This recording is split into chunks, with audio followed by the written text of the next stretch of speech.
Bonjour à tous! Dans cette vidéo, je vais vous parler de la dépression, de l'anxiété et du stress qui peut se créer en lien avec une mauvaise alimentation ou une mauvaise hygiène de vie. Je vous donnerai des conseils aussi sur ces sujets en lien avec l'alimentation anti-inflammatoire. Et à la fin de la vidéo, il y aura une petite surprise qui sera annoncée. Et j'aimerais vous faire une petite précision avant de vous lancer la vidéo directement comme ça. Parce que j'ai essayé d'apporter plus d'humour et de divertissement dans cette vidéo. Donc ça changera des vidéos que vous avez eu l'habitude de voir sur ma chaîne. Dites-moi vos impressions en commentaire et si ce genre de format vous plaît. Et pour tous ceux qui préfèrent quand ça va droit au but, je mettrai des timecodes dans la description où vous pourrez regarder seulement les moments qui sont les récaps d'informations importantes à retenir.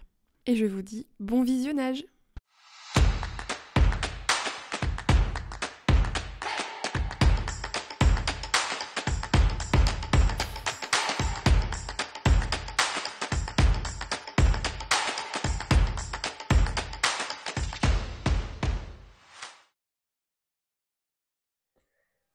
Bonjour à tous, bienvenue dans cette nouvelle vidéo. Aujourd'hui, j'ai le plaisir d'avoir avec moi le professeur Cortex. Bonjour professeur. Oui, bonjour Émilie, oui. Et nous allons vous parler d'un sujet très important, c'est le lien entre l'alimentation et nos émotions. Je suis très contente d'être avec vous aujourd'hui et de parler de l'alimentation et de la dépression, de l'anxiété sur un canapé, c'est vraiment très cosy. Dites-moi professeur, est-ce que ce que je mange peut vraiment influencer mon état mental? Oh que oui! L'alimentation a vraiment un impact considérable sur notre santé et notre bien-être. Mais quand je dis bien-être, je ne parle pas que du bien-être physique. L'alimentation fait bien plus que cela. Elle influence également notre mental et nos émotions. Mais mon cerveau et mes intestins, ce sont deux choses différentes, non? En apparence, oui, ils semblent être séparés, mais en réalité, ils sont connectés et échangent constamment des informations, de par le nerf vague. Donc ça rejoint la médecine chinoise en fait, où tout est connecté. Exactement. Et la science commence à le confirmer. Ah d'accord. On parle aujourd'hui de l'axe intestin-cerveau et cet axe est de plus en plus étudié. Ok. Et plus techniquement, comment les deux communiquent entre eux? Comme dit précédemment, ils communiquent grâce au nerf vague, que nous verrons un petit peu plus en détail après, et grâce au microbiote intestinal, c'est l'ensemble des micro-organismes de votre corps. Ils se retrouvent dans les intestins, principalement. Ok, mais à quoi ils servent en fait tous ces petits micro-organismes? Ils jouent un rôle essentiel. Digestion, système immunitaire, et même la régulation de votre humeur. Un microbiote équilibré favorise un bien-être physique, mental et émotionnel. Mais un microbiote déséquilibré peut créer des inflammations et envoyer des messages négatifs à votre cerveau. Mais je comprends pas encore bien comment ça fonctionne, le message du nerf vague, la perturbation du microbiote sur le cerveau. Malheureusement, l'alimentation peut dérégler le microbiote intestinal et c'est cette particularité que l'on retrouve chez des personnes en dépression, anxieuses ou stressées. Ok, donc si je fais un premier récap. Notre intestin est connecté à notre cerveau par deux choses, par le nerf vague et par le microbiote. Le microbiote, c'est les bactéries et les microbes qui sont dans nos intestins. Et tous ces petits micro-organismes vont produire des substances chimiques, comme par exemple des neurotransmetteurs, qui vont venir transmettre des informations de notre ventre à notre cerveau. Ça va passer soit par le nerf vague, et donc par le système nerveux, soit par la circulation à travers le sang. Et ces messages vont transmettre des informations qui vont influencer nos humeurs et notre état mental à travers les connexions avec le cerveau. Et d'ailleurs, pour la petite histoire, dans l'Antiquité, le microbiote était aussi appelé les humeurs de notre ventre. Parce que les médecins de l'époque pensaient que notre santé et nos émotions venaient de l'équilibre des humeurs dans notre corps. Petite parenthèse pour ceux que ça intéresse de le savoir, ces humeurs c'était le sang, la bile noire, la bile jaune et la flemme. Et donc ces liquides influencent notre caractère, nos émotions et notre santé mentale. Par exemple, trop de bile noire pouvait rendre la personne mélancolique, avoir un sentiment de déprime, voire de dépression. Et c'est de là que vient le mot humeur, au sens de sentiment et d'état d'esprit qu'on connaît aujourd'hui. Donc pour le petit jeu de mots miroir, les humeurs de notre ventre influencent les humeurs de notre esprit. Et donc, si notre microbiote est perturbé par de l'inflammation, par exemple, les messages qui seront envoyés au cerveau seront du stress, de l'anxiété, de la mélancolie, et pourront créer un déséquilibre mental. Et c'est quoi le nerf vague alors? Alors, le nerf vague, oui. C'est le nerf le plus long du corps. Il va relier le cerveau aux intestins. Et vous savez quoi? C'est même 80 à 90% des informations qui passent des intestins au cerveau. Et pas l'inverse. Ok, donc en fait c'est mon ventre qui influence mon cerveau. Beaucoup plus que l'inverse. Mais oui, tout à fait, c'est ça. Et est-ce que c'est ça qu'on appelle le lien somato-psychique? Oui. On connaît plus souvent le psychosomatique. Et ça, c'est quand, du coup, vous êtes par exemple stressé et que votre cerveau va envoyer des informations de stress à votre ventre et vous avez par exemple mal au ventre. Mais le somato-psychique qui relie justement les réactions du ventre à notre cerveau est moins connu. Et pourtant, c'est lui qui va influencer notre morale. Ok, donc c'est pour ça qu'on appelle notre ventre notre deuxième cerveau. On devrait même parler du premier cerveau. L'intestin n'a pas de langage verbal comme nous.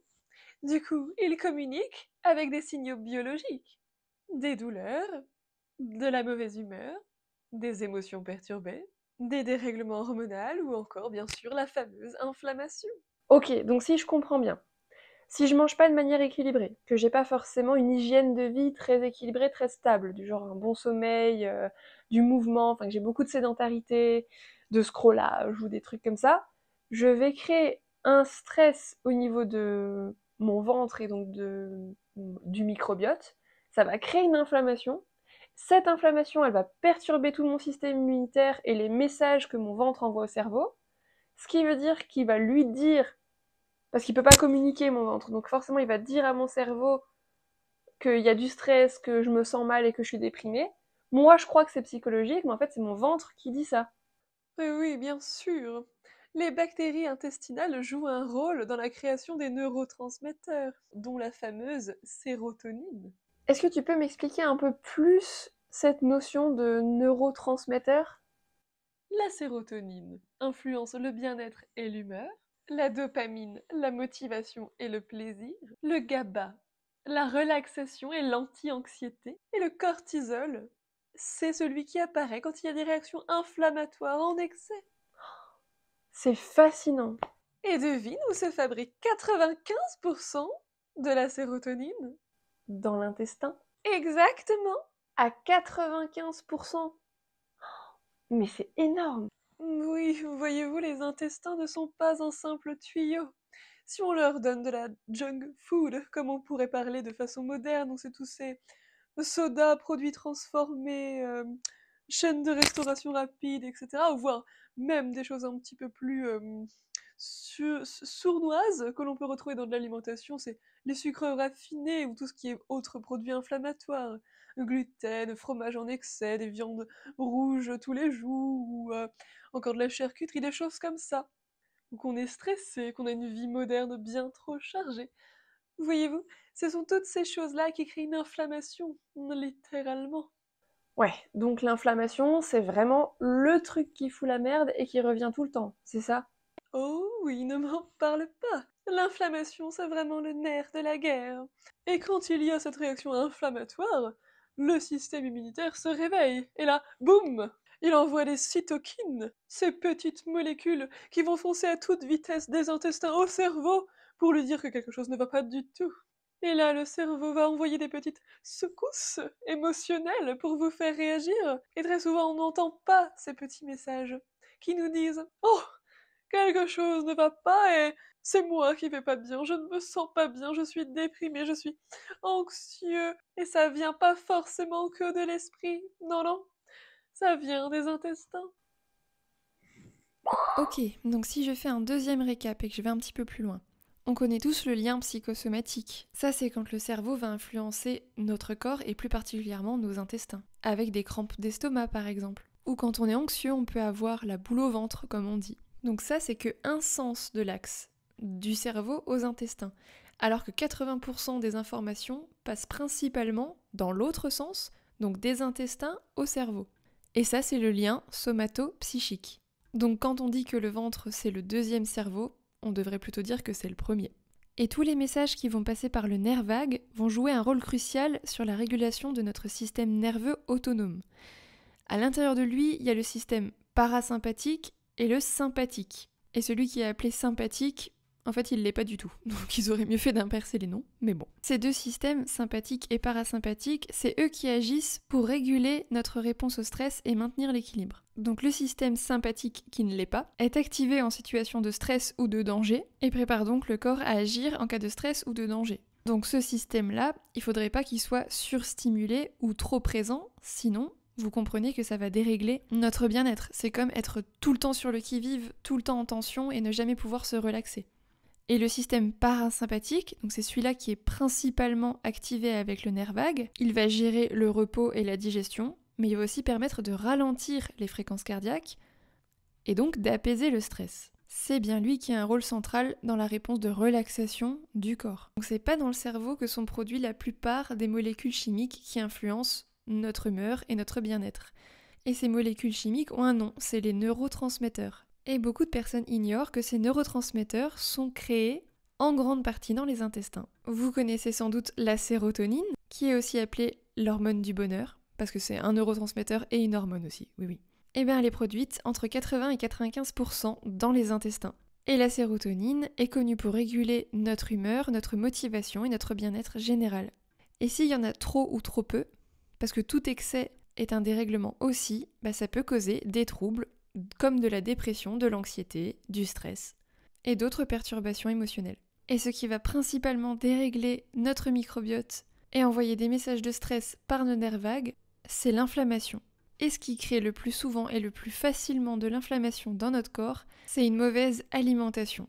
Et tout ce qui peut dérégler notre hygiène de vie globale. Et malheureusement, notre système nerveux est surstimulé. On a beaucoup trop d'infos en permanence, que ce soit de la pollution sonore, visuelle, ou par toutes les ondes Wi-Fi et autres pollutions qui nous entourent. L'alimentation moderne, qui est principalement inflammatoire, ne permet plus de régénérer notre système nerveux. Et les mauvaises habitudes de vie, comme par exemple le scrollage, et encore plus quand c'est fait juste avant de dormir le soir, ça va perturber la sécrétion de la mélatonine, qui est l'hormone du sommeil, à cause de la lumière bleue des écrans.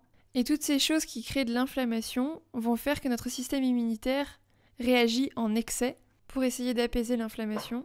Et il envoie des petites molécules qui sont appelées les cytokines qui vont pénétrer dans le système circulatoire et ça va affecter la barrière hémato-encéphalique, donc c'est la barrière de protection du cerveau, ce qui va faire qu'il va être altéré et donc nos émotions seront perturbées. Et toute cette réaction inflammatoire va faire baisser la sérotonine, cette hormone du bonheur, va faire des baisses de dopamine, on va manquer d'entrain et de motivation dans la vie. Et il y aura bien sûr de la fatigue et une motivation dans les chaussettes.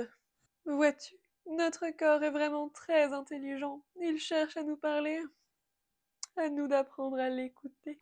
Ok, donc c'est vraiment pas le cerveau le maître de nos émotions, c'est les intestins.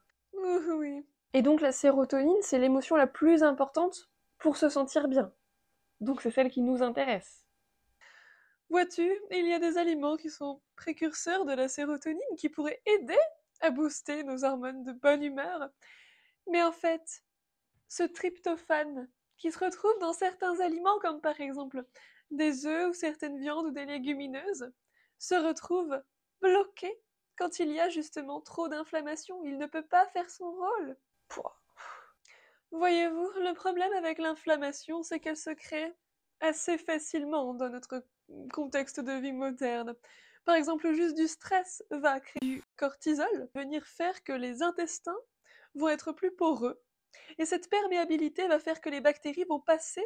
Malheureusement, le cerveau comme les intestins peuvent avoir une perméabilité. Le cerveau, croyant que quelque chose peut-être d'externe ne va pas ou ne comprend pas son message, va stresser. Et en stressant, il va recréer du cortisol. C'est le cercle vicieux.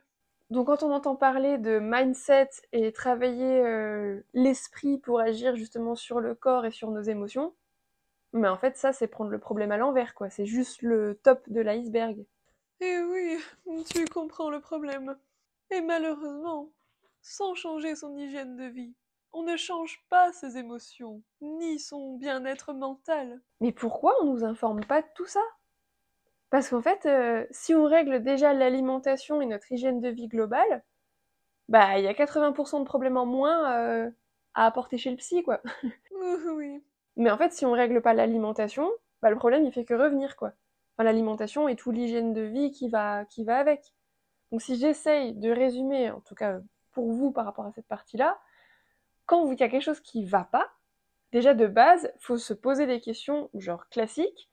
Est-ce que je mange bien? Est-ce que je dors bien? Est-ce que j'ai suffisamment de mouvement?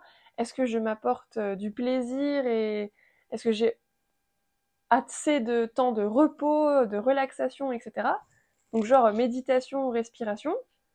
Parce qu'en fait, si j'ai déjà pas cette base-là, bah ouais, je peux aller travailler tout le mindset et avec les psys, les coachs, etc. Bah ça va pas régler le problème. Donc en fait, d'abord régler toute la base là, et ensuite on peut vraiment se poser des questions sur ce qui persiste. Et là, ce qui persiste, ça pourrait être du coup des blessures, des traumas, du transgénérationnel, des mémoires cellulaires, des choses comme ça, quoi. Eh oui, tu comprends le problème. Ok, donc l'alimentation, c'est vraiment la grosse base. Vois-tu, aujourd'hui, on entend très souvent parler de l'alimentation méditerranéenne, qui aurait la base de l'alimentation qui serait anti-inflammatoire. Mais il y a une petite bémol qui me dérange un petit peu. C'est que, vois-tu, ils mangent quand même souvent du poisson. Et le poisson, aujourd'hui, il est plus anti-inflammatoire, non? Malheureusement, il est pollué. Ils sont contaminés au mercure, au cadmium et à d'autres métaux lourds. Et malheureusement, ces métaux lourds créent de l'inflammation.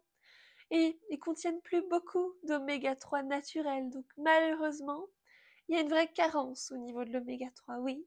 J'ai oublié de vous expliquer une partie, donc je rajoute en voix off. Parmi les oméga 3, il y en a deux qui sont très importantes. C'est le DHA et l'EPA. Ils vont nourrir les membranes cellulaires du cerveau. Donc quand le rapport est insuffisant, les membranes se détériorent et ce qui favorise une dégénérescence cérébrale.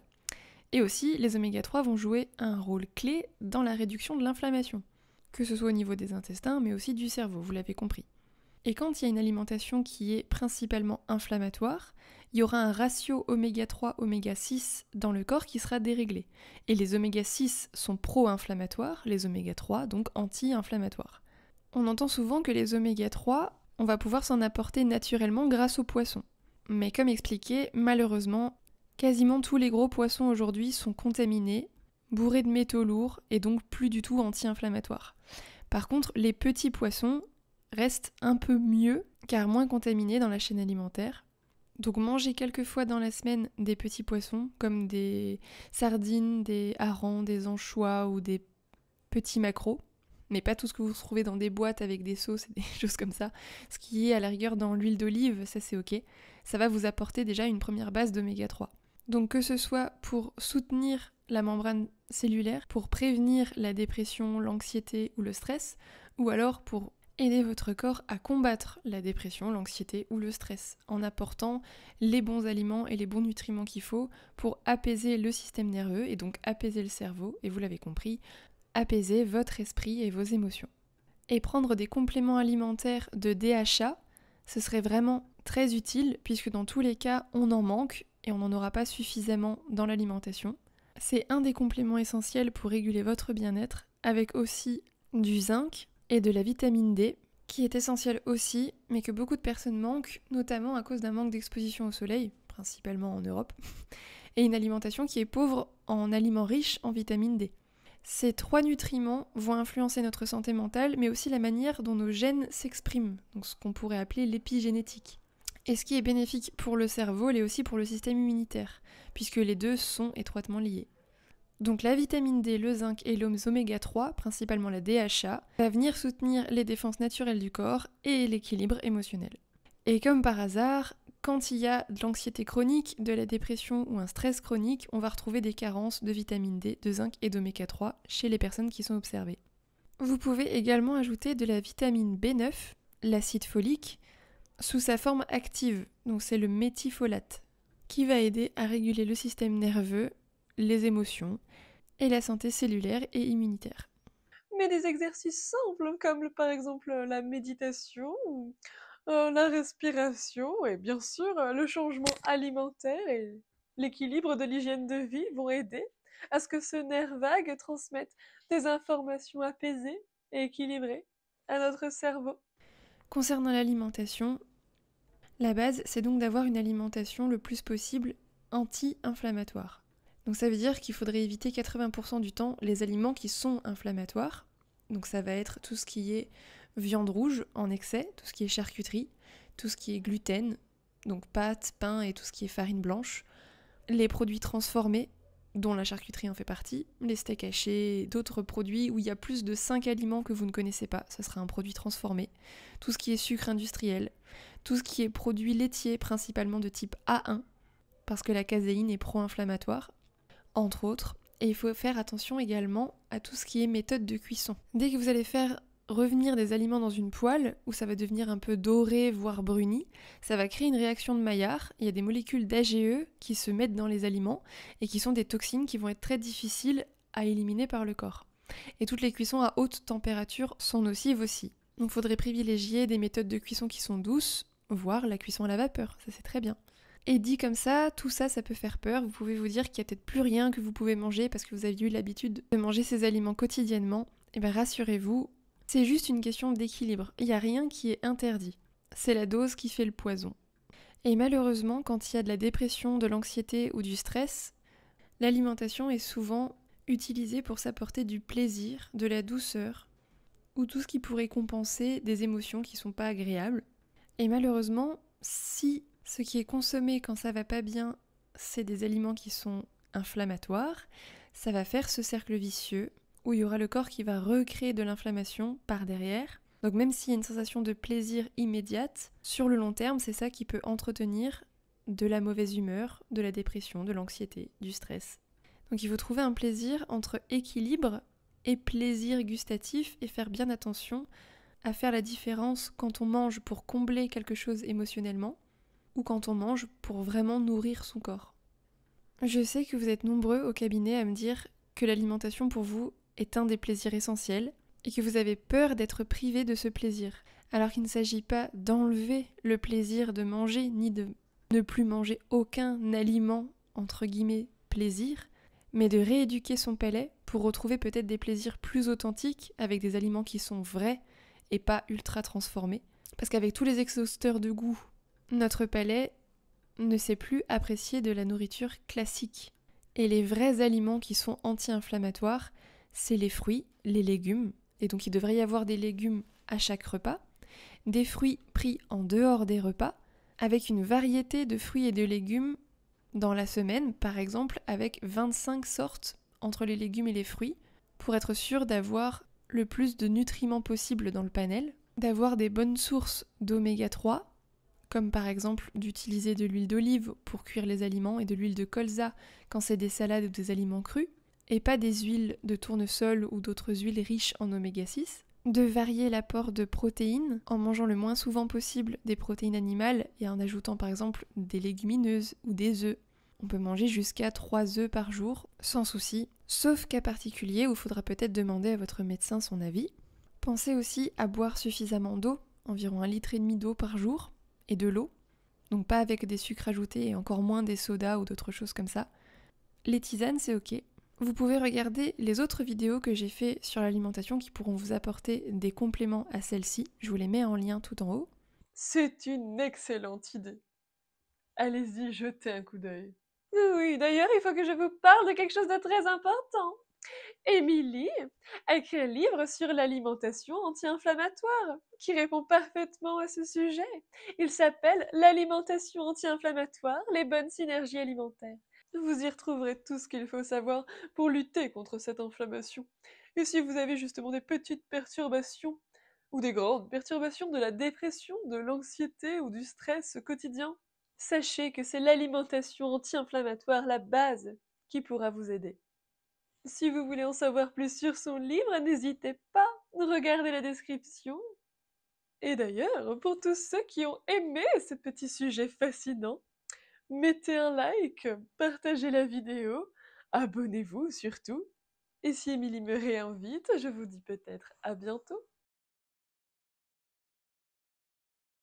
Wata wata wata. C'est quand t'as fait trop de personnages et que tu sais même plus ton accent et que tu pètes un blond. Soir fleur un jour, les rhododendrons et les montmorency en grappe. Il y a un visiteur?